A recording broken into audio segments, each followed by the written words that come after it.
সন্তানের জন্য, একজন ছেলে মেয়ের জন্য তার জীবনে সব চাইতে মঙ্গল কামনাকারী, কল্যাণ কামনাকারী তার মাতা বাবা বলেন ঠিক কিনা?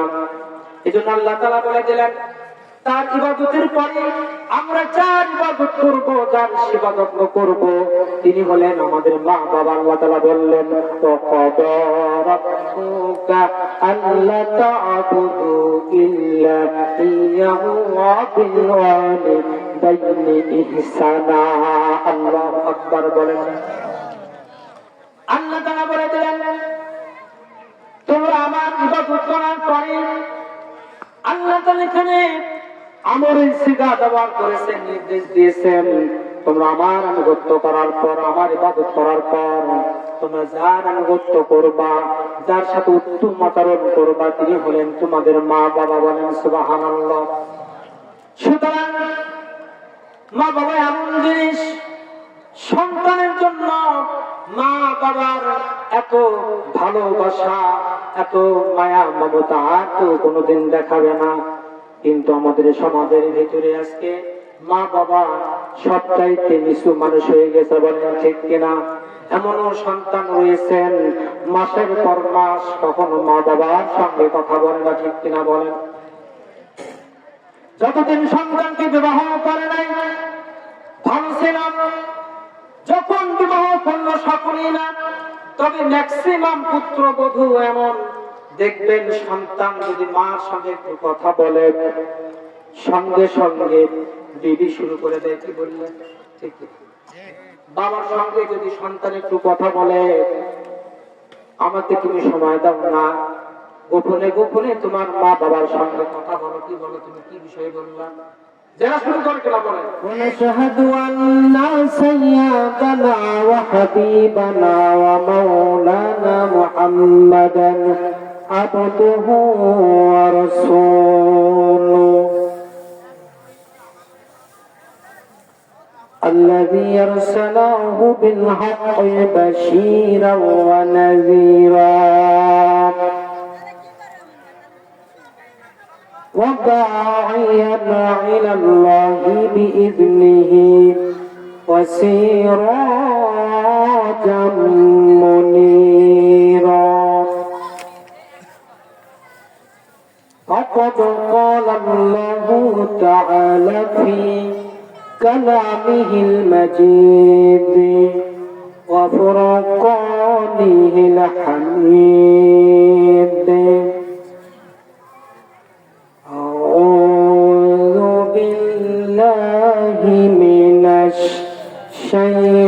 الشيطان الرجيم. بسم الله الرحمن الرحيم.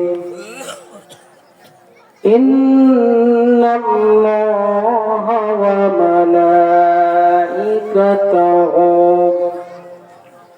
يصلون على النبي يا أيها الذين آمنوا صلوا عليه وسلموا تسليما. اللهم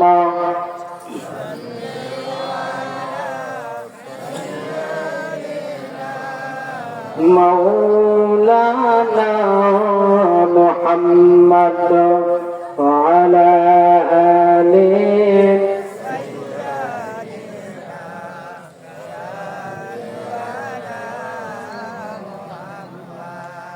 كنز الكرم مولى النعم هادي الأمم لشريعته.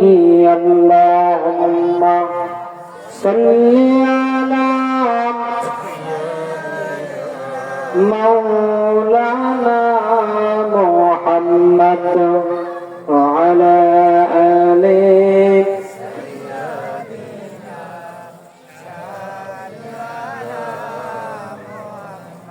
بلغ العلا كماله كشف الدجى بجماله حسنت جميع خصاله صلوا मुझे कुछ ना मिले मोहम्मद ना मिले इन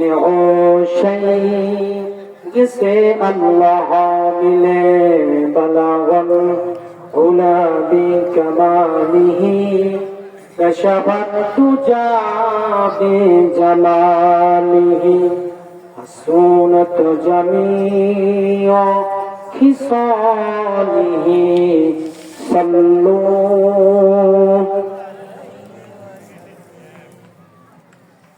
মধ্য দিঘলকান্দি দক্ষিণ পাড়া কওমি আল জামিয়াতুল ইসলামিয়া ইমদাদুল উলুম কওমি মাদ্রাসার উন্নতি কল্পে পঞ্চমতম অধিবেশন বিরাট তাফসীর কোরআন মাহফিলে আজকের এই মাহফিলে সভাপতিত্ব করছেন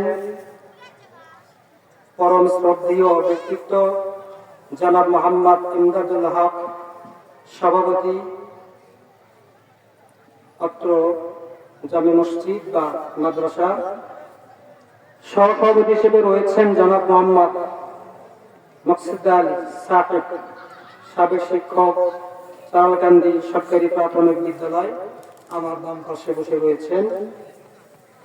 আজকের এই মাহফিলের প্রধান অতিথি জনাব মোহাম্মদ গোলাম রব্বানী, চেয়ারম্যান ৪ নং ইউনিয়ন পরিষদ ও নির্বাহী সদস্য সোনাতলা উপজেলা বিএনপি, প্রধান পৃষ্ঠপোষক জনাব মোহাম্মদ আমিনুল ইসলাম, যুগ্ম আহ্বায়ক সোনাতলা উপজেলা যুব দল, পৃষ্ঠপোষক জনাব রাজু আহমেদ, সাধারণ সম্পাদক দুর্গত ইউনিয়ন যুব দল, প্রধান উপদেষ্টা জনাব মোহাম্মদ জাফর ইকবাল রাজু, বিশিষ্ট ব্যবসায়ী সৈয়দ আহমদ কলেজ, উপদেষ্টা জনাব মোহাম্মদ আব্দুর রাজ্জাক বাবু, এএসআই বাংলাদেশ পুলিশ। আজকের এই মাহফিলের সম্মানিত বিশেষ অতিথিবৃন্দ, আমন্ত্রিত অতিথিবৃন্দ, এই প্রোগ্রামের সম্মানিত তৃতীয় বক্তা, বিশেষ বক্তা যারা ইতিপূর্বে আলোচনা করলেন, আজকের এই মাহফিলে সম্মানিত প্রধান মেহমান, প্রধান আলোচক মুফতি মাওলানা মোহাম্মদ বজলুর রশিদ সাহেবের জামাতা মাওলানা মোহাম্মদ আব্দুল বারী রশিদি সাহেব, আরবি প্রভাষক বামুদা সিদ্দিকিয়া ফাজিল মাদ্রাসা কাহালু বগুড়া, পিএইচডি গবেষক ইসলামী বিশ্ববিদ্যালয় কুষ্টিয়া। আলহামদুলিল্লাহ, অত্যন্ত একজন ভালো মানের আলোচক, পিএইচডি তার প্রায় শেষ পর্যায়ে তিনি কমপ্লিট করে জমা দিয়েছেন। 3 থেকে 6 মাসের মধ্যে তিনি এই সনদে ভূষিত হবেন। আলহামদুলিল্লাহ, এরকম একজন ভালো মানের আলোচক বক্তা আমাদের এই মধ্য দিঘলকান্দি গ্রামে এসেছেন, এজন্য আমরা খুশি না বেজা? তিনি আজকে আলোচনা রাখবেন, এজন্য বলছি এখনো যারা বিভিন্ন দিকে সময় নষ্ট করছেন, সময় নষ্ট না করে সময়কে মূল্য দিয়ে এই কোরআনের মাহফিলে জান্নাতের বাগানে বসি, ঠিক কিনা? এখানে বসলে তো লস নেই, লস না লাভ? বলেন, কোন কি লস আছে? লাভ রয়েছে। এই যে দেখেন দুনিয়ার ক্যামেরাতে এটা ভিডিও হচ্ছে, এই লাইভ চলছে, অনেকেই দেখছে এবং এটা দীর্ঘ সময় থাকবে। এটা তো দুনিয়ার মানুষের মেধা থেকে নির্মিত, কিন্তু মহান রব্বুল আলামিন জান্নাতের ফেরেশতারা জান্নাতের ভিডিও দিয়ে ধারণ করছে। সুবহানাল্লাহ। যে কারণে আমরা এখানে সকলেই বসে পড়ি। এই মাহফিলটা প্রতিদিন হবে না, বছরে একদিন, একটি রাত, সর্বোচ্চ 12টা, ঠিক কিনা বলে? এর বেশি তো হয়তো হবে না। এতটুকু সময় কি আমরা আল্লাহর দিনের জন্য দিতে পারি না? ইনশাআল্লাহ। এরপরে এই মাহফিলের প্যান্ডেলে যারা বসে রয়েছে, ইসলাম প্রিয়, কোরআন প্রিয়, এক ঝাঁক জান্নাতের আল্লাহ তাআলার গোলাম, আপনার পর্দার অন্তরালে বসে রয়েছে পরম শ্রদ্ধেয়া মা ও বোনেরা, আমরা সকলে মিলে প্রথমেই মহান মালিকের দরবারে শুকরিয়া জ্ঞাপন করছি যে মহান রব্বুল আলামিন আমাদেরকে দুনিয়ার সকল কর্মকাণ্ড থেকে মুক্ত করে কোরআনের একটি প্রোগ্রামে বসার জন্য তৌফিক দিয়েছেন। এজন্য আমরা রব্বুল কারীমের দরবারে বলছি আলহামদুলিল্লাহ। রব্বানা লাকাল হামদ হামদান কাসীরান তাইয়িবান মুবারাকান ফীহি ইয়া রাব্বি লাকাল হামদ কামা ইয়ানবাগি লিজালালি ওয়াজহিক ওয়া আযীমি সুলতান। দরুদ ও সালাম বিশ্ব নবীর প্রতি, যিনি মানবতার মহান শিক্ষক, মানবতার মুক্তির দিশারি, মানবতার মুক্তির সনদ, সর্বকালের সর্বযুগের সর্বশ্রেষ্ঠ মহামানব শফিউল মাসনবী মাস্টার মাস্টার ইন্নামা বুইসতু মুআল্লিমা। আল্লাহ তাআলার পক্ষ থেকে কিয়ামত পর্যন্ত সমগ্র মানুষের জন্য আল্লাহর পক্ষ থেকে একজন মহান শিক্ষক জনাবে মুহাম্মদ রাসূলুল্লাহ সাল্লাল্লাহু আলাইহি ওয়াসাল্লাম। মুহতারাম হাজিরিন, আমরা এসেছি কোরআনের একটি মাহফিল, ঠিক কিনা বলেন? তাফসীরুল কোরআন মাহফিল, যেখানে কোরআনের ব্যাখ্যা করা হবে, হাদিসের ব্যাখ্যা করা হবে। এরকম একটি প্রোগ্রামে আমরা আসতে পেরেছি, এজন্য বলছি আলহামদুলিল্লাহ। এটি একটি শ্রেষ্ঠ প্রোগ্রাম। কোরআন যেহেতু একটি শ্রেষ্ঠ কিতাব, পৃথিবীর মানুষের কল্যাণ এবং মুক্তির জন্য মহান রব্বুল আলামিন 104 খানা আসমানি কিতাব অবতীর্ণ করেছিলেন, ঠিক কিনা বলেন? কতটি কিতাব বলেন? 104টি। এটা একটি ক্লাস হচ্ছে, এটা একটি কোরআনের ক্লাস। আমরা একে অপরে কিছু আলোচনা করব, ঠিক কিনা বলেন? এখানে কোনো কিচ্ছা কাহিনী হবে না, এখানে আমরা কোরআন হাদিস থেকে একটি ক্লাস চলছে, এখান থেকে যেন আমরা কিছু শিক্ষা গ্রহণ করতে পারি, ঠিক কিনা বলেন? আসমানি মোট কতটি কিতাব? 104টি। এর মধ্যে 4টি হচ্ছে শ্রেষ্ঠ। সেগুলো কি কি বলেন? তাওরাত, জাবুর, ইনজিল, কোরআন। এই 104টির মধ্যে সর্বশ্রেষ্ঠ এবং সর্বশেষ হলো আল কোরআন। বলেন সুবহানাল্লাহ। এই কোরআন যে শ্রেষ্ঠ, এই শ্রেষ্ঠত্ব প্রমাণের কারণে এই কোরআন ব্যতি রেখে আর 103 খানা আসমানি কিতাব মানসুখ হয়ে গেছে, বাতিল হয়ে গেছে। সুবহানাল্লাহ। ওগুলো আসমানি কিতাব আমরা বিশ্বাস করি, কিন্তু ওইগুলো কিতাব দিয়ে আর পৃথিবী পরিচালিত হবে না, হলে পৃথিবীর মানুষ কল্যাণ বা শান্তি থেকে বঞ্চিত হবে, ঠিক কিনা? এই কোরআন যে কমপ্লিট কোড অফ লাইফ, এটি একটি পরিপূর্ণ জীবন বিধান। এটি কি বলেন? পরিপূর্ণ একটি জীবন ব্যবস্থা, পরিপূর্ণ একটি জীবন বিধান। এর মাঝে আল্লাহ তাআলা কোনো কিছু বাদ দেন নাই, তিনি সবকিছু রিপোর্ট করে দিয়েছেন। আমার আপনার রান্নাঘর থেকে শুরু করে বঙ্গভবন পর্যন্ত, সংসদ পর্যন্ত কিভাবে পরিচালিত হবে, প্রত্যেকটি বিষয় আল্লাহ তাআলা এখানে বিষয় আলোচনা করেছেন। বলেন সুবহানাল্লাহ। দুঃখের বিষয় হলো আমরা এটিকে শুধু মনে করি একটি ধর্ম গ্রন্থ, একটি তাবিজের কিতাব। মা বাবা আপনজন মারা গেলে তার লাশের পাশে বসে থেকে এটি একটি তিলাওয়াতের কিতাব, এরকম মনে করি কিনা বলেন? এটি দিয়ে আমরা নামাজ করব, কিন্তু সমাজ আমরা পরিচালনা করব, ঠিক কিনা বলেন? এটি একটি চিরন্তন পরিপূর্ণ কমপ্লিট একটি কিতাব, একটি সংবিধান। এর ভিতরে আল্লাহ তাআলা সবকিছু রেকর্ড করে দিয়েছেন। কিন্তু মুসলমানের দুর্ভাগা যে আমরা এটিকে অধ্যয়নে আনতে আদৌ পারলাম না। অথচ পৃথিবীতে যত আবিষ্কার আমরা দেখছি, সকল আবিষ্কার গুলো ইহুদি, খ্রিস্টান, নাস্তিক, ওরা কোরআনকে রিসার্চ করে ওরা কিন্তু এগুলো আবিষ্কার করছে। বলেন সুবহানাল্লাহ।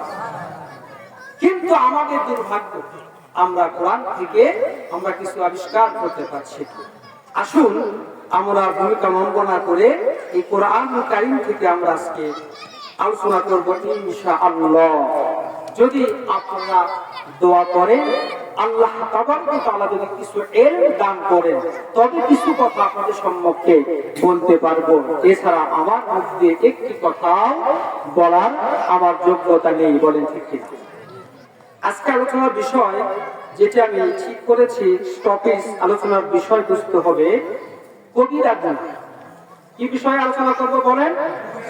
কবিরা গুনাহ। গুনাহগুলো দুই প্রকার। কয় প্রকার? দুই প্রকার। একটা হচ্ছে বড় গুনাহ, সেটাকে কি বলে? কবিরা গুনাহ। আর একটা হচ্ছে ছোট গুনাহ, সেটা হচ্ছে সগীরা গুনাহ। তাহলে এখন কোন পাপগুলো, কোন গুনাহগুলো কবিরা গুনাহ, এটা আমাদের জানা দরকার আছে কিনা বলেন? কবিরা গুনাহ এমন মারাত্মক যে কবিরা গুনাহগুলো আল্লাহ তাআলা কখনো পছন্দ করেন না এবং আমাদের জিন্দেগীর নেক আমলগুলোকে খেয়ে ফেলে, ধ্বংস করে ফেলে। নাউজুবিল্লাহ। এজন্য আজকের বিষয় হবে কবিরা গুনাহ নিয়ে আমরা আলোচনা করব ইনশাআল্লাহ। ওয়া তাওফীকি বিল্লাহ। আমরা সবাই শুরুতেই শয়তান ওয়াসওয়াসা থেকে পানাহ চেয়ে নেই। সবাই একটু আমরা জবান ছেড়ে দিয়ে বলি আউযু বিল্লাহি মিনাশ শাইতানির রাজীম। বিসমিল্লাহির রাহমানির রাহিম। ইন তাজতানিবু কাবাইরা মা তুনহাউনা আনহু নুকাফির আনকুম সাইয়্যাতিকুম ওয়া নুদখিলকুম মুদখালান কারীমা। আল্লাহু আকবার। সূরাতুন নিসা, এটি কোরআনুল কারীমের ৪ নম্বর সূরা। সূরাটির নাম কি বলেন? সূরাতুন নিসা। নিসা শব্দ অর্থ হচ্ছে মহিলা। এইটা কোরআনের ৬ নম্বর সূরা, ৪ নম্বর। এই সূরার ভিতরে মহান রব্বুল আলামিন ১৭৬টি আয়াত অবতীর্ণ করেছেন। রুকু দিয়েছেন ২৪টি এবং সূরাটি মদিনায় অবতীর্ণ হয়েছে। কোরআনুল কারীমের সকল সূরাগুলোকে দুভাগে বিভক্ত করা হয়েছে। একটি ভাগ হলো সূরাতুল মাক্কি, আরেকটি হলো সূরাতুল মাদানী। যে সকল সূরা রাসূল কারীম সাল্লাল্লাহু আলাইহি সাল্লামের হিজরতের পূর্বে অবতীর্ণ হয়েছে সেগুলো হচ্ছে মাক্কি, আর যেগুলো রাসূলের হিজরতের পরে অবতীর্ণ হয়েছে সেগুলো হচ্ছে মাদানী। আর এই যে সূরা কোথায় অবতীর্ণ হয়েছে বলেন? মদিনায়। এই সূরার আয়াত সংখ্যা কতটি বলেন? ১৭৬টি। রুকু সংখ্যা কয়টি? ৩৪টি। এই সূরার সিরিয়াল নাম্বার কত? ৪। সেখান থেকে আমি একটি মাত্র আয়াত আপনাদের সম্মুখে তেলাওয়াত করলাম। আয়াতের সিরিয়াল হলো মাত্র ৩১। এই একটি আয়াতকে সামনে রেখে আমি আমার আলোচনা করব ইনশাআল্লাহ। আপনারা শুনবেন তো? আলোচনা শুনবেন তো? খরগোশের মতো কান খাড়া করবেন, খরগোশের মতো কান খাড়া করবেন। খুব মনোযোগ সহকারে আলোচনা শুনতে হবে, খুবই মনোযোগ সহকারে শুনতে। আল্লাহ তাআলা বললেন, দুনিয়াবাসীকে বললেন, যদি তোমরা বড় সকল গুনাহ কবিরা গুনাহ থেকে নিজেদেরকে হেফাজত করতে পারো, সংরক্ষণ করতে পারো, তাহলে আমি রব্বুল আলামিন তোমাদের ছোটখাটো সকল পাপগুলোকে আমি আল্লাহ মাফ করবো। বলেন সুবহানাল্লাহ। তিনি বললেন, যদি তোমরা কবিরা গুনাহ থেকে নিজেকে হেফাজত করতে পারো, নিজেদেরকে বাঁচিয়ে রাখতে পারো, বেঁচে রাখতে পারো, তাহলে তোমাদের দ্বারা যে ছোট ছোট গুনাহগুলো হয়ে যাবে, সগীরা গুনাহগুলো হয়ে যাবে, ইচ্ছায় বা অনিচ্ছায় হয়ে যাবে, সেই পাপগুলো আমি আল্লাহ তাআলা অলরেডি এমনিতেই মাফ করে দেব। সুবহানাল্লাহ। কি চমৎকার আল্লাহ তাআলার বক্তব্য। কিন্তু শর্ত দিয়েছেন। কি শর্ত? আমাদেরকে বড় গুনাহ থেকে বাঁচিয়ে থাকতে হবে। এখন কবিরা গুনাহগুলো কোন কোনগুলো, এগুলো তো আমাদেরকে জানা দরকার, বলেন ঠিক কিনা? আল্লাহ রাসূলের সাহাবী হযরত মুআজ রাদিয়াল্লাহু তিনি হাদিসটি বর্ণনা করেন। তিনি বলেন, আল্লাহ রাসূল আমাকে 10টি কবিরা গুনাহ থেকে বাঁচিয়ে থাকার জন্য নির্দেশ দিয়েছেন। বলেন সুবহানাল্লাহ। কয়টি গুনাহ? 10টি গুনাহ। মুআজ তুমি এই 10টি গুনাহ থেকে যদি নিজেকে বাঁচিয়ে রাখতে পারো, নিজেকে যদি হেফাজত করতে পারো, তাহলে তোমার দ্বারা যে সকল ছোটখাটো পাপগুলো হয়ে যাবে, রব্বুল আলামিন সকল পাপগুলো তোমাকে মাফ করে দিবেন। বলেন সুবহানাল্লাহ। এবং তোমাকে জান্নাতের ভিতরে প্রবেশ করাবেন, সম্মানিত জায়গায় তোমাকে প্রবেশ করাবেন। আল্লাহ রাসূল এক এক করে তিনি কবিরা গুনার বর্ণনা দিচ্ছেন। 1 নাম্বার, তুমি কখনো আল্লাহর সঙ্গে অংশীদার স্থাপন করবা না। বলেন নাউযুবিল্লাহ। 1 নাম্বার, কখন তুমি আল্লাহর সঙ্গে অংশীদার স্থাপন করা যাবে না। এরকম চিন্তা কখনো করা যাবে না যে এই বিশাল পৃথিবী আল্লাহ তাআলা কি একা একা তিনি কি পরিচালনা করতে পারেন, এরকম কোন চিন্তা কখনো যদি আসে করা যাবে? বলেন, এরকম কোন চিন্তা আমরা কখনো করতে পারবো না, সম্ভব নয়। তিনি কি? আল্লাহ তাআলা হলেন ইন্নাল্লাহা আলা কুল্লি শাইইন কাদির। আল্লাহ তাআলা বলেন, নিশ্চয়ই তিনি সকল বিষয়ে সর্বশক্তিমান। তিনি যখন কোনো কিছু করতে চান, তিনি কোনো সংসদ বসানোর কোনো প্রয়োজন হয় না, কোনো মিটিং করার প্রয়োজন হয় না। তিনি যখন যা করতে চান শুধু বলেন কুন হও, ফায়াকুন, সঙ্গে সঙ্গে হয়ে যায়। বলেন সুবহানাল্লাহ। কোন আলোচনার প্রয়োজন নেই, সংসদ বসাতে হবে না, বিল পাস করতে হবে না। তিনি শুধু ইচ্ছা করেছেন কুন হও ফায়াকুন, সঙ্গে সঙ্গে সেটি হয়ে যায়। আমরা প্রথম যে কবিরা গুনাহ সেটা হচ্ছে লা তুশরিক বিল্লাহ, আল্লাহর সঙ্গে কোনো অংশীদার স্থাপন করা যাবে না। আজকে আমরা রাষ্ট্রভাবে আমাদেরকে শিরকের গুনাহ করানো হয়, ঠিক কিনা বলেন?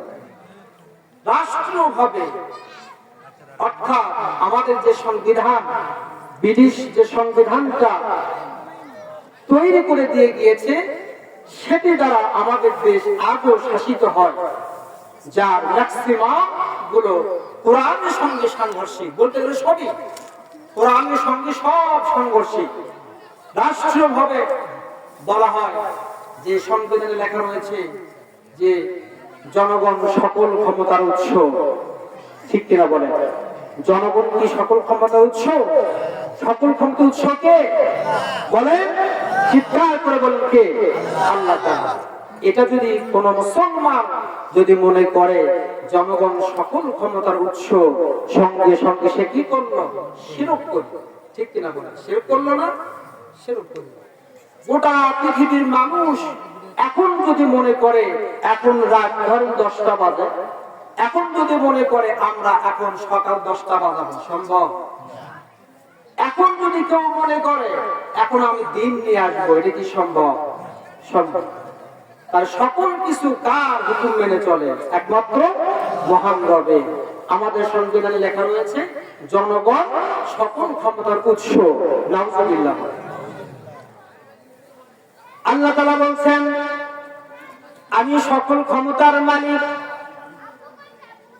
আমি দিনকে রাত বানাতে পারি, রাতকে দিন বানাতে পারি, আমি চন্দ্রকে উদিত করতে পারি, আমি সূর্য পূর্ব আকাশে উদিত করি আর পশ্চিম আকাশে অস্তমিত করতে পারি। বলেন ঠিক কিনা?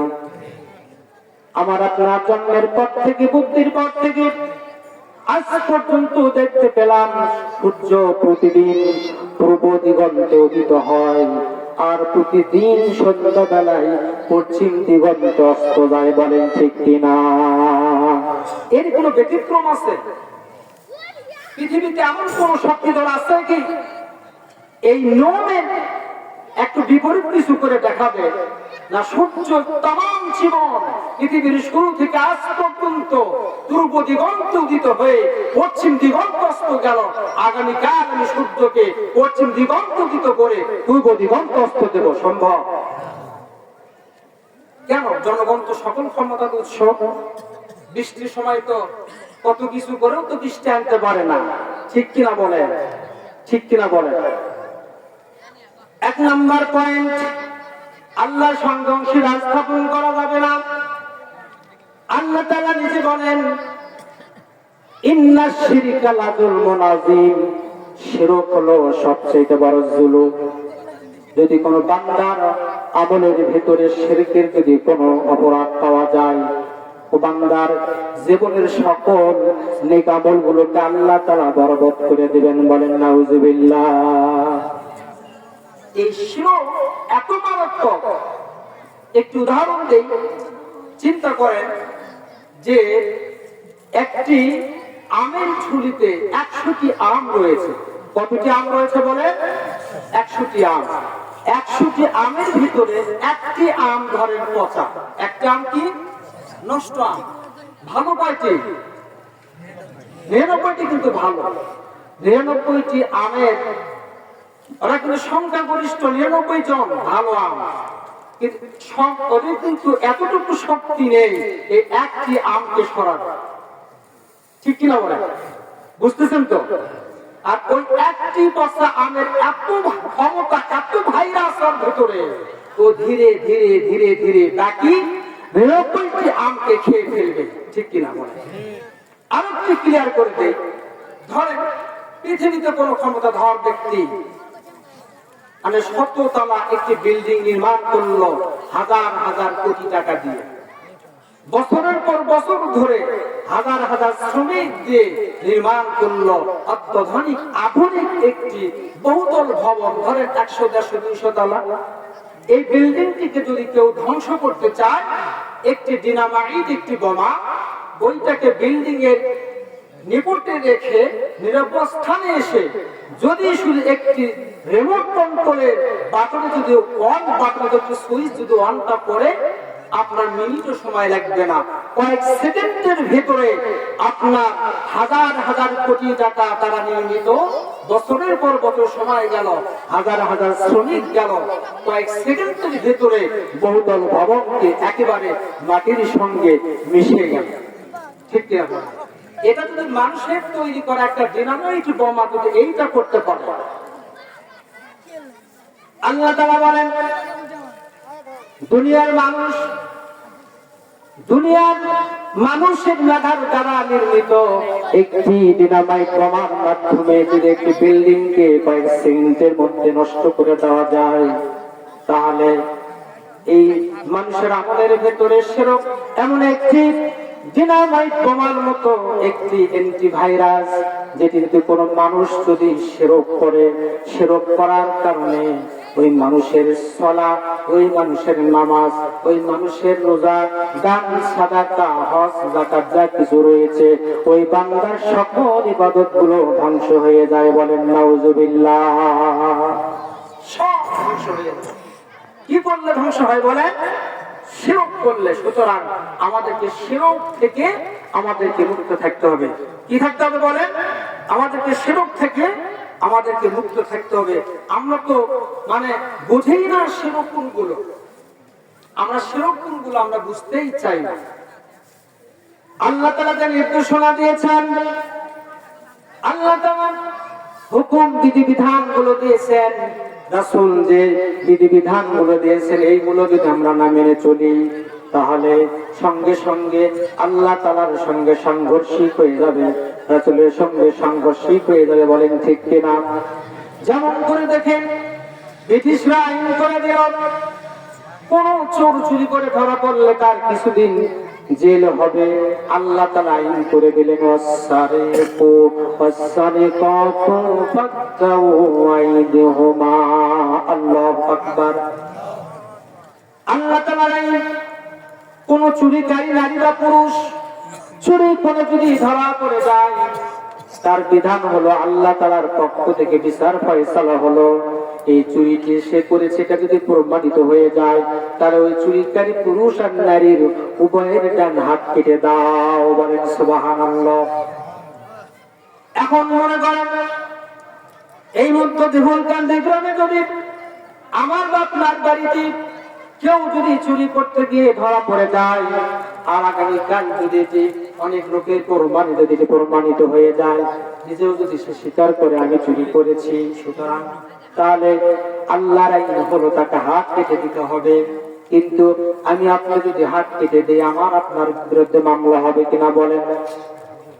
যদিও আল্লাহর আইন কোরআনের ভিতরে দিয়েছেন, এই আইনটি যদি আমাদের সংসদ থেকে পাস হতো, সংসদ ভবন থেকে যদি এই আইন পাস হতো, তাহলে চুরি করলে ধরা পড়েছে, প্রমাণ হয়েছে, এইটা যদি অ্যানাউন্স করে প্রচার করে দেহুলকান্দি গ্রামে আগামীকাল সকাল 10টায় অমুকের বাড়িতে চুরি করার জন্য অমুক চোরের হাত কেটে দেওয়া হবে, এইটা যদি স্যাটেলাইটের মাধ্যমে, ইউটিউবের মাধ্যমে, ভিডিওর মাধ্যমে যদি তাম দেশ যদি প্রচার করা হতো, বলেন তো চোর আর চুরি করার সাহস কি পেত? আল্লাহ তাআলা আইন দিলেন, চোর চুরি করলে হাত কেটে দাও। আমার দেশের আইন হলো চুরি করলে কয়েক মাস জেল দাও। আল্লাহর আইন বড় না, মানুষের তৈরি করা আইনকে আমরা মানলাম। বলেন, এই যে আল্লাহর আইন বাদ দিয়ে মানুষের আইনটা মানলাম, এই যে আল্লাহর সঙ্গে শিরক করা হলো। বলেন ঠিক কিনা?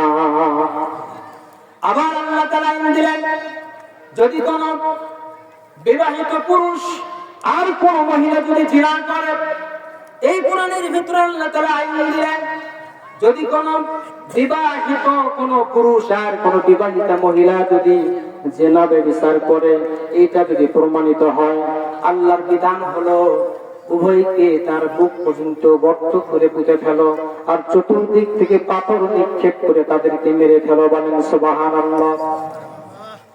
আমার দেশের আইন হলো একজন ধর্ষণ করে জেলখানায় গেলে 7 দিন, 15 দিন, 1 মাস পর জামিনে বের হয়ে আসে। বলেন ঠিক কিনা?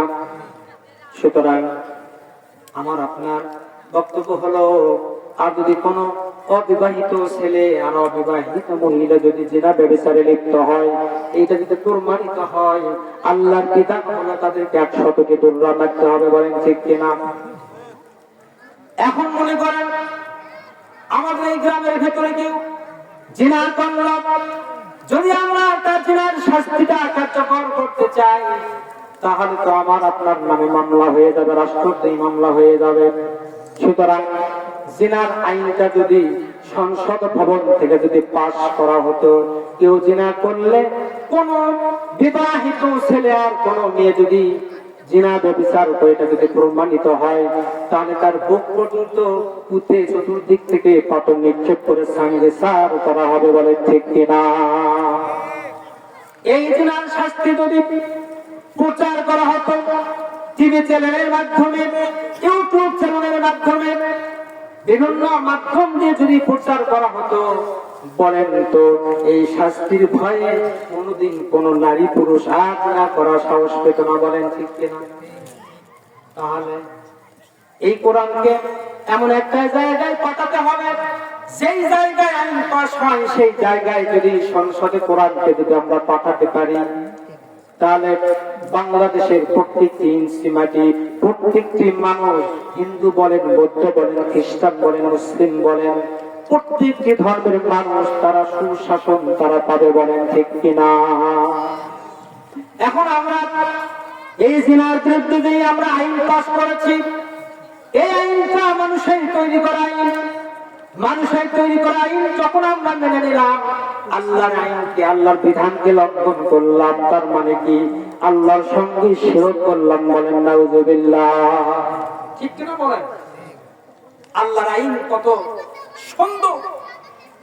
এই আইনগুলো যদি বাস্তবায়ন যদি হয়, আপনি বাংলাদেশে একটি জিনাকার খুঁজে পাবেন না, একটি চোরকে খুঁজে পাবেন না। তাতে তাই চুরি করেছে, যদি আইন ইসলামে থাকতো ওই ওই কোন এলাকা, সে এলাকার জনপ্রতিনিধিকে তাকে আগে ধরতো। কেন তুমি চেয়ারম্যান থাকার পরও, মেম্বার থাকার পরও, কেন তোমার গ্রামের একজন হতদরিদ্র মানুষ পেটের দায়ে, ক্ষুধার দায়ে চুরি করলো, আগে ওই প্রতিনিধির হাত কেটে দেওয়া হতে পারে, ঠিক কিনা? আমার ভাইয়েরা, এই জন্য আমরা শিরক করব না।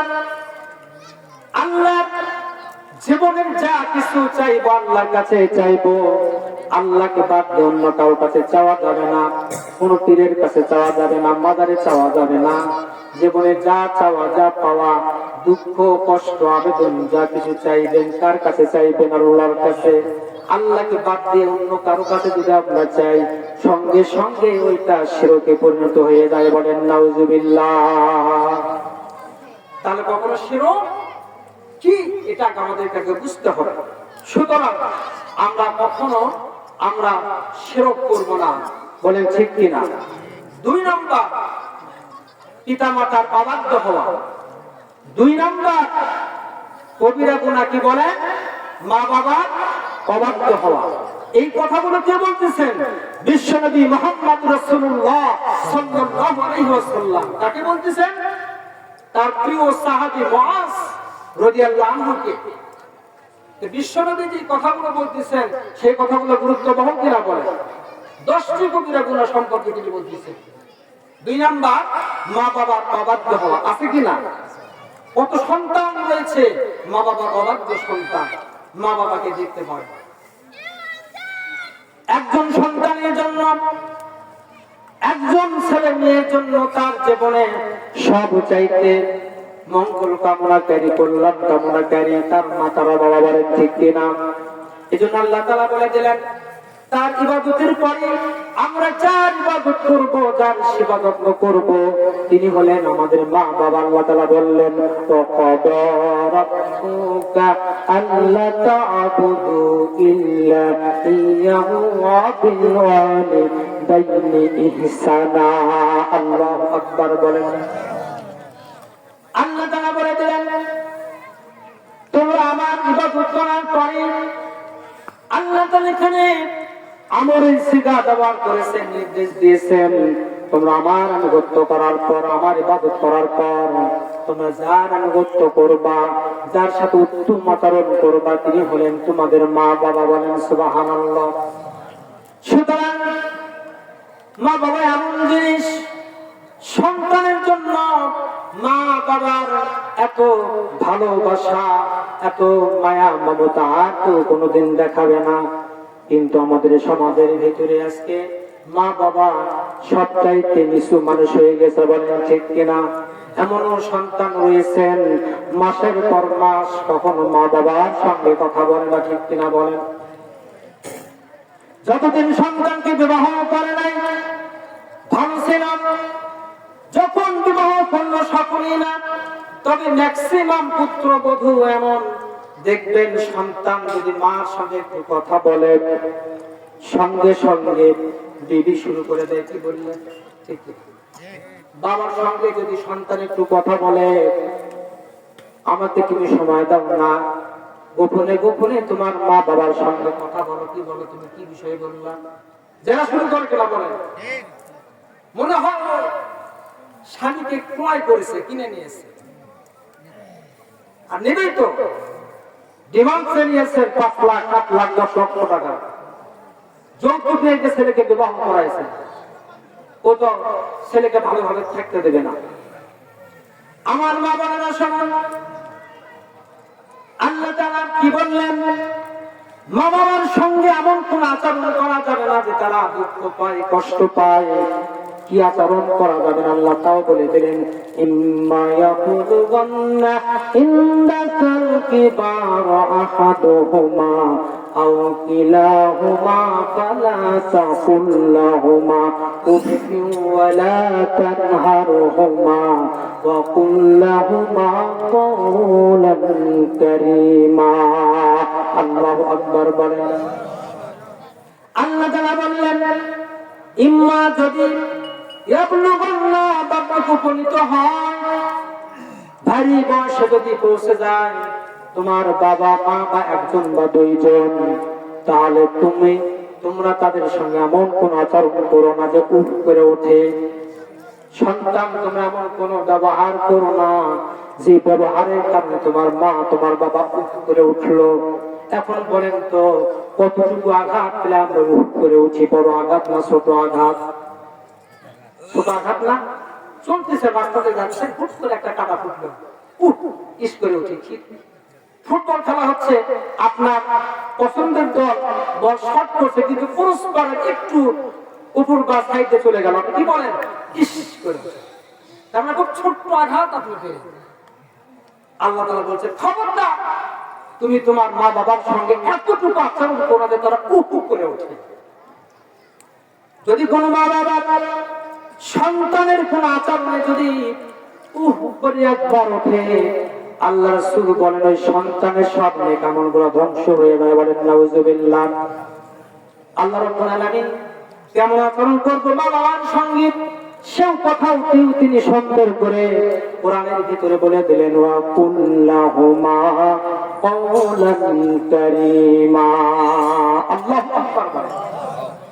ওয়া কুল্লাহুমা কওলান কারীমা, তোমরা তোমাদের মা বাবার সঙ্গে যুক্তিসঙ্গত সুন্দর সুন্দর আচরণ করো, ভালোবাসা নিয়ে, শ্রদ্ধা নিয়ে, মায়া মমতা নিয়ে তুমি কথা বলো তোমার মা বাবার সঙ্গে।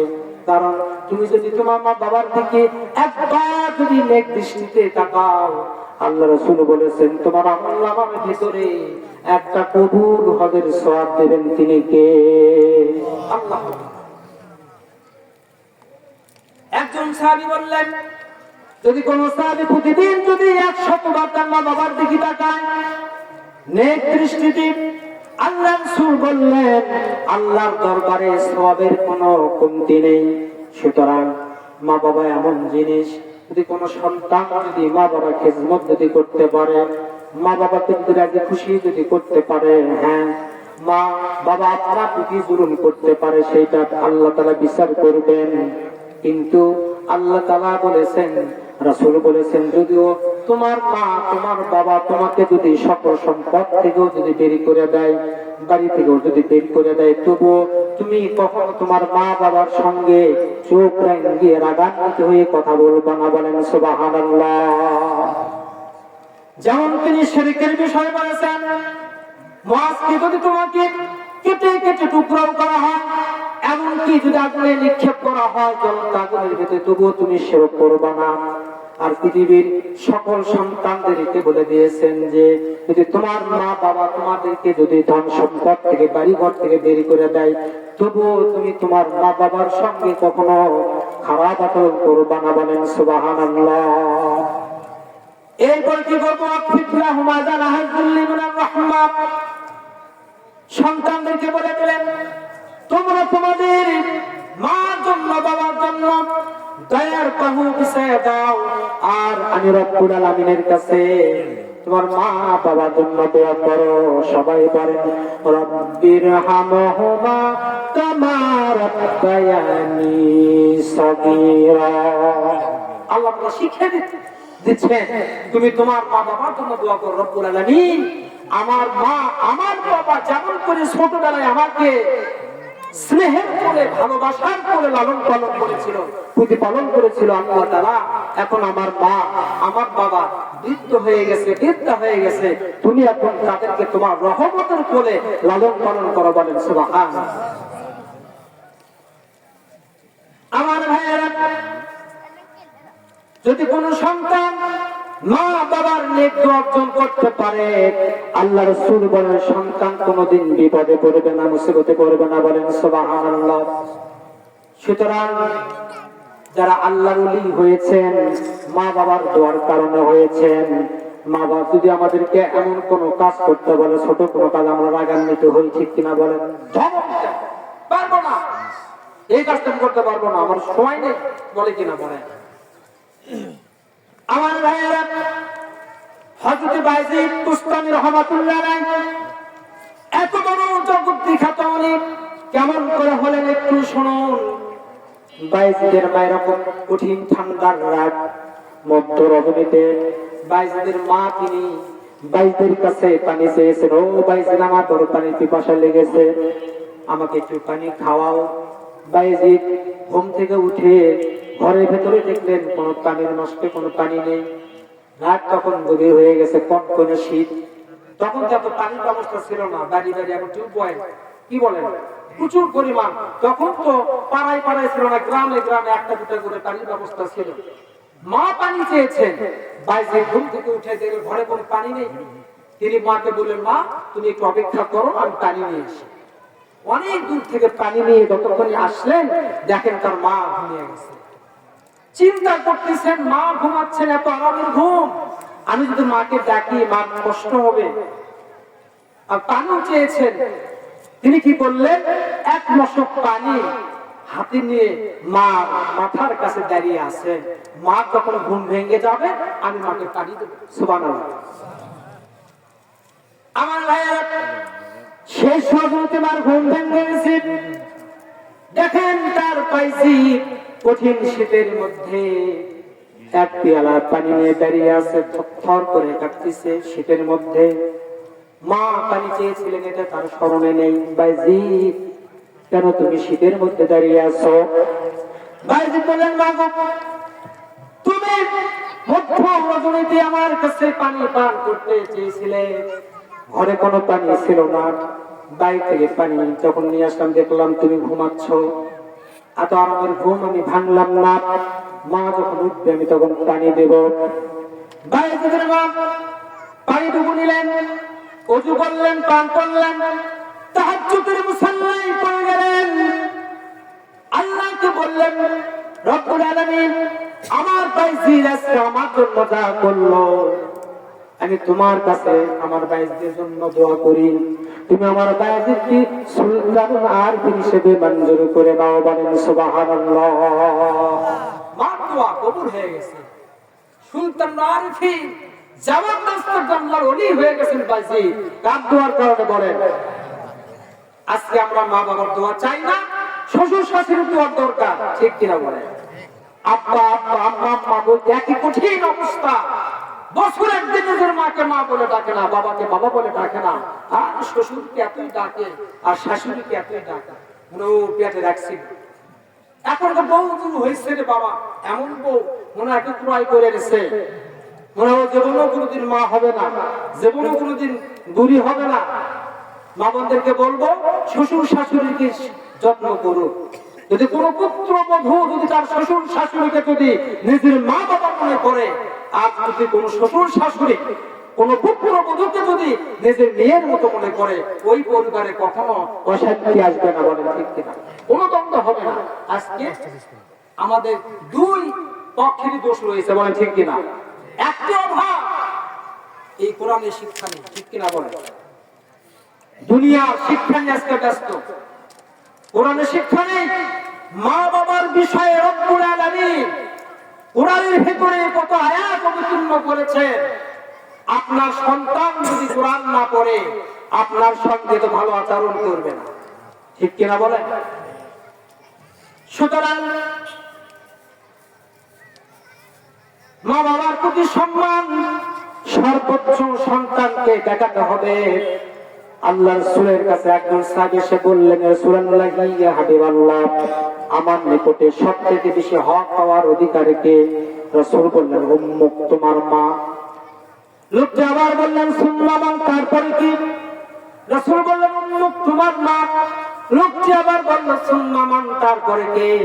রাসূল বললেন, উম্মুক, তোমার মা। লোকটি আবার বলল, সুম্মা মান, তারপরে কে? রাসূল বললেন, আবুকা, তোমার বাবার। বলেন সুবহানাল্লাহ। মার মর্যাদা কয় গুণ? বলেন 3 গুণ। তোমার মা, তোমার মা, তোমার মা। চতুর্থবার বললেন তোমার বাবা। মার কথা কেন 3 বার বললেন? বাবার কথা কেন 1 বার বললেন? একজন মা যেই পরিমাণ সন্তানের জন্য কষ্ট করে, সেই পরিমাণ বাবা কখনো কষ্ট করে না। বলেন ঠিক কিনা? বাবা অবশ্যই কষ্ট করেন সন্তানের জন্য, কিন্তু সেই কষ্ট মার কষ্টের সঙ্গে কখনো তুলনা করা যাবে না। প্রথম কষ্ট মা সন্তানকে পেটে ধারণ করেন, 2 মাস, 3 মাস, 4 মাস, 5 মাস, 6 মাস যখন বয়স হয়ে যায়, এমন মা রয়েছেন 2, 3, 4, 5 মাস পর্যন্ত কিছু খেতেই পারেন না, ঠিক কিনা বলেন? শুধু বমন হয়, যা খান তাই বমন করেন, অসুস্থ হয়ে পড়ে যান, বিছানার পরে শুয়ে থাকেন মাসের পর মাস। আল্লাহ রাসূল প্রথমবার বললেন তাকে ধারণ করার জন্য 8 মাস 9 মাস যখন বয়স হয়ে যায়, মা ঘুমাতে পারেন না, খেতে পারেন না। আমরা মার পেটের মাঝে মাথা দিয়ে পা দিয়ে লাথি মেরেছি বারবার, এত জোরে লাথি মেরেছি মার কলিজা ফেটে যাবার মতো উপক্রম হয়েছিল। এজন্য রাসূল বললেন, প্রথমবার তোমার মার কথা বলেছি, তোমার মা তোমাকে কষ্টের পর কষ্ট সহ্য করে গর্ভে ধারণ করেছেন। বলেন সুবহানাল্লাহ। ووصينا الإنسان حملته أمه وحنا على وحن وفصله في عامين। الله أكبر। তোমার মা তোমাকে কষ্টের পর কষ্ট করে গর্ভে ধারণ করেছে, এজন্য প্রথম তোমার মা। দ্বিতীয়বার তুমি যেদিন পৃথিবীতে ভূমিষ্ঠ লাভ করলেন, তোমার মা এত বেশি পরিমাণ কষ্ট পেয়েছিল, যারা এখন তো সিজার করা একটা ফ্যাশন হয়ে গেছে, স্ত্রীকে কষ্ট দিতে চায় না, সিজার করে। ক্লিনিকে নিয়ে গেলেও নরমালি হলেও তারা সিজার করে, বলেন ঠিক কিনা, টাকার জন্য। কিন্তু একটি সময় এমন ছিল, কোন চিকিৎসা ব্যবস্থা ছিল না, নরমাল ডেলিভারি করাতে গিয়ে কত মা কত বোন মৃত্যুবরণ করেছেন অথবা কত কষ্ট পেয়েছেন। এজন্য তোমার মার কথা বলেছি দ্বিতীয়বার, তোমার মা তোমাকে প্রসব করাতে গিয়ে সীমাহীন কষ্ট দুঃখ পেয়েছে, বলেন ঠিক কিনা। দ্বিতীয়বারে বললাম তোমার মা তোমাকে 1 মাস নয় 2 মাস নয়, অফিসালহু ফি আমাইন, তোমার মা তোমাকে 2 বছর কাল দুগ্ধ পান করাইছেন। কয় বছর বলেন? কয় বছর? 2 বছর। ফি আমাইন, 2 বছর তোমার মা তোমাকে দুগ্ধ পান করাইছে। আল্লাহ রাসূল একজন সাহাবী দাহিয়াতুল কলবি রাদিয়াল্লাহু আনহু এসে বলে, রাসূলুল্লাহ ইয়া হাবিবাল্লাহ, আমি আমার মাকে আমার পিঠে কাঁধে বহন করি, সাফা মারওয়া সাই করেছি, হজ করেছি, রাসূলুল্লাহ আমি কি আমার মার হক কি আদায় করতে পেরেছি? রাসূল বললেন, ও দাহিয়াতুল কলবি, তুমি তোমার মাকে তামাম জীবন তোমার মাথায় কাঁধে পিঠে বহন করে পৃথিবীটা যদি ঘুরে নিয়ে বেড়াও, আর তোমার বুকের তাজা চামড়া দিয়ে যদি তোমার মার জন্য 1 জোড়া জুতা বানিয়ে দাও, আমি নবীজি বললাম, তোমার মা তোমাকে যে দুগ্ধ পান করাইছে 24টি মাস, এর 1 ফোঁটা দুধের ঋণ তুমি শোধ করতে পারবে না। বলেন সুবহানাল্লাহ। সেই সব মাকে কত দুঃখ আর কষ্ট, নিজে ভালো পোশাক পরি, ভালো খায়, পাশে মা থাকে, বাবা থাকে, খোঁজ রাখি না, এত ভালো খাবার ওই সন্তানের গলা দিয়ে পেটে নামে কি করে? ঠিক কিনা বলে? একটা বার তোমার চিন্তা হলো না, ছোটবেলায় আমার মা না খেয়ে আমাকে খাওয়াইছে, আমার বাবা পুরাতন কাপড় পরেছে, ঈদের সময় ও নতুন কাপড় পরিধান করেনি, ক্রয় করেনি, আমাকে নতুন নতুন জামা, পাঞ্জাবি, জুতা, স্যান্ডেল কত কি দিয়েছে। আজকে তুমি সামর্থ্য হয়েছে, ইনকাম করতে পারো, তোমার বইয়ের কথায়, শ্বশুর শাশুড়ির কথায় তুমি তোমার মা বাবাকে দেখতে পারো না। রেডি থাকো, যেই পরিমাণ ঋণ তুমি করে যাচ্ছ, দ্বিগুণ ঋণ তোমার সন্তানের দ্বারা শোধ হওয়ার পর তোমার মরণ হবে। বলে ঠিক কিনা? 2 নাম্বার কবিরা গুনাহ, মা বাবার সঙ্গে খারাপ আচরণ করা, অর্থাৎ মা বাবার অবাধ্য হওয়া। আমরা কোনোদিন মা বাবার অবাধ্য হব না, মা বাবার সঙ্গে সুন্দর করে কথা বলবো, ভালো আচরণ করব, ডাল ভাত খাওয়াতে পারি যতটুকু সামর্থ্য হবে ততটুকু খাওয়াবো, কিন্তু মার বাবার মনে কখনো কষ্ট দেব না। যদি আবার আপনার জীবনে মা বাবা যদি কোনো নেক দোয়া লেগে যায়, ওই সন্তান পৃথিবী জয় করবে, বাধা আসবে না। বলেন সুবহানাল্লাহ। বেঁচে আছেন তো? কখনো আমার এই বাদ্যযন্ত্রের শব্দ যত দূর পর্যন্ত যাচ্ছে, যাদের কানে যাচ্ছে, একটি সিদ্ধান্ত গ্রহণ করুন, জীবনে কোনোদিন কোন অবস্থায় কোন পরিবেশে কোন পরিস্থিতির শিকারেও মা বাবার সঙ্গে দুর্ব্যবহার করব না, ঠিক কিনা বলেন? বউ যদি দারোগা মেজাজের হয়, মা বাবাকে দেওয়ার বহু সিস্টেম রয়েছে, এখন আছে কিনা বলেন? যদি দেওয়ার ইচ্ছা থাকে বাবার মোবাইলে বিকাশ করবেন, মাকে টাকা দিবেন, অন্যের মাধ্যমে বাজার করে খাওয়াবেন। বউ যদি খারাপ হয়, ভালো হলে তো কথাই নাই, ভালো হলে তো কথাই নাই। এমন পুত্রবধূ পাওয়া যায় না যে পুত্রবধূ বললো না, স্বামী গো আজ অনেক বড় মাছ তুমি ক্রয় করে এনেছো কলেজ হাট থেকে, আজকে মাছের মাথাটা একটু আব্বাকে দিন। আব্বা তো বলতেই চায় না, আম্মা বলতেই চায় না। মানে যে কি সমস্যা রে বাবা, এই যে শ্বশুর শাশুড়িকে আব্বা আম্মা বলতেই চায় না, ঠিক কিনা বলে? সুতরাং আজকের মাছের মাথাটা একটু আব্বাকে দিয়ে আসো বলেন। আহা, অথচ আপনার ইনকাম, আপনার পরিশ্রমের সবকিছু আপনি আপনার স্ত্রীর কাছে জিম্মি। কেন সিংহের মতো পুরুষ হতে পারেন না? কি জবাব দেবেন আল্লাহর কাছে? আপনার সন্তানের মাধ্যমে টাকা দিবেন, ফলমূল দিবেন, আপনার ছেলে দেখুক, একটি কালচার গড়ে উঠুক, শিক্ষা গড়ে উঠুক। এইভাবে আমার বাবা তো আমার হাত দিয়ে আমার দাদা দাদিকে দিয়েছে, আমি যেদিন বুড়া হবো আমার সন্তান আমাকে দেবে, ঠিক কিনা বলে? এটা তো শিক্ষা। আজকে আমরা যত অবিচার করতেছি মা বাবার প্রতি, সন্তানগুলো শিখতেছে সেও আমার প্রতি জুলুম করবে, ঠিক কিনা বলে? সিদ্ধান্ত নেন। 3 নাম্বার কবিরা গুনাহ, আল্লাহ রাসূল বললেন মুআজ, 3 নাম্বার কবিরা গুনাহ হলো কোন মুসলমান যদি ইচ্ছাকৃত ভাবে এক ওয়াক্ত ফরজ নামাজ ছেড়ে দেয়। কি নামাজ? ফরজ নামাজ। আমাদের উপর প্রতিদিন কয় ওয়াক্ত নামাজ ফরজ বলেন? বলেন 5 ওয়াক্ত নামাজ প্রতিদিন আমাদের প্রতি ফরজ আইন। এই 5 ওয়াক্ত ফরজ নামাজের যদি কেউ এক ওয়াক্ত নামাজ ইচ্ছাকৃত ভাবে যদি ছেড়ে দেয়, সে কবিরা গুনাহ করবে। নাউজুবিল্লাহ। আল্লাহ রাসূল বলেন, ইচ্ছাকৃত ভাবে যে এক ওয়াক্ত ফরজ সালাত ছেড়ে দিল, সে কুফরি করলো। আর কুফরি যে করলো তার ঈমান থাকলো না, বলেন নাউজুবিল্লাহ।